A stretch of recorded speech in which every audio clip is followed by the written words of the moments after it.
Hey, so last week was super fun. We talked about favorite funny movies of all times, and what I realized, which I found so interesting, is how generational it is. So I think I mentioned the first thing I did was do a search on any current funny movies of all times, and that I'd never heard of any of them.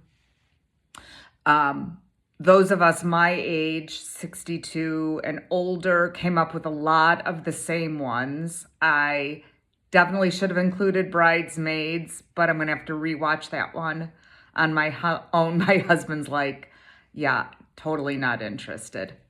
No worries. That's great.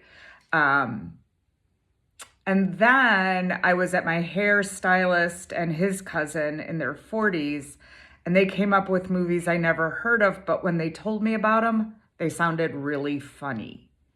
So Herb and I did the exercise just as I'm suggesting to you, and we went to rewatch them. We were stumped a little bit because a lot of what we found we'd seen so many times we didn't need a script. So we sort of were like, yeah. Um, a few of you mentioned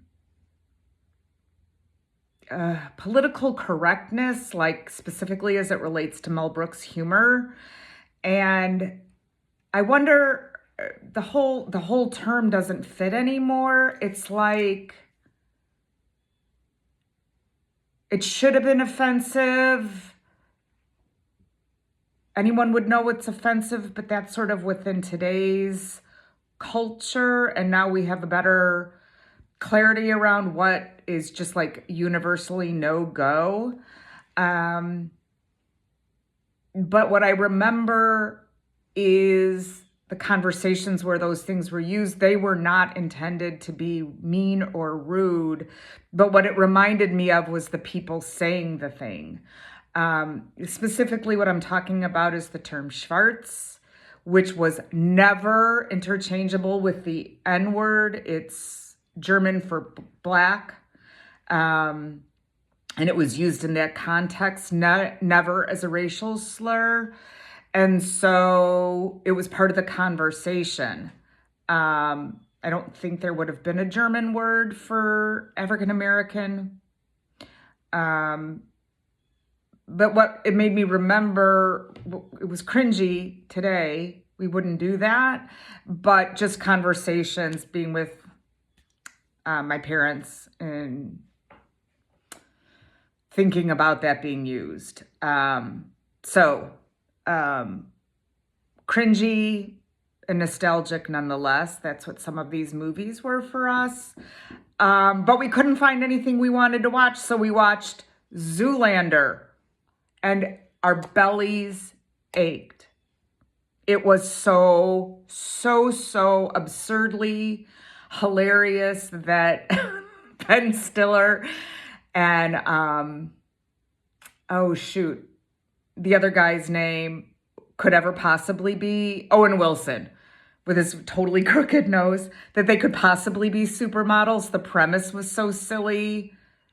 The people who started it were so silly. The people who made cameos were so silly, including Donald and Ivana Trump. And then the next day we watched a movie that's current called My Friend. I'm going to tell you right now, the dog does not die. So you can watch it if you're that way. I'm that way. Can't watch a movie if the dog dies. But it was so dear and sweet. And I didn't cry through it, but Herb did. And it just got me to thinking, we don't apologize for laughing. And we don't apologize for crying. And these days are somewhat fraught. So my request for you is to be very protective of yourself and what you're watching and listening to right now. And just ask yourself if it's serving. Because I know some people wake up to the news, and depending on which news stations you watch, you consider it good news or bad news. The people I know mostly consider it bad. And so this is how the day begins, already needing to protect yourself against how crummy you feel.